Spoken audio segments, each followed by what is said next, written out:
Hey guys, this is the Southernmost Railroad in the United States. Right now I'm in Homestead, Florida. It's a CSX railroad. You can see the sign here. It says begin Homestead DTC block on the mile marker. That's facing north towards Miami. You can see the rails are pretty rusted. I don't think a train's passed through here for a while. You see the signal box over there.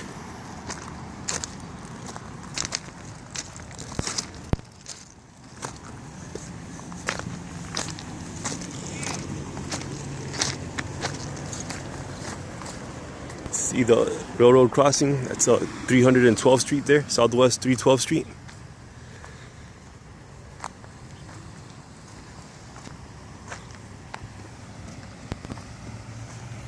Yeah, as I said, I mean, I don't think a train's passed through here for a while. See rust. Usually when a train passes through there, they're polished, but yeah, these are. I'm gonna film further down the line, and I'll catch up with you guys later. Take care.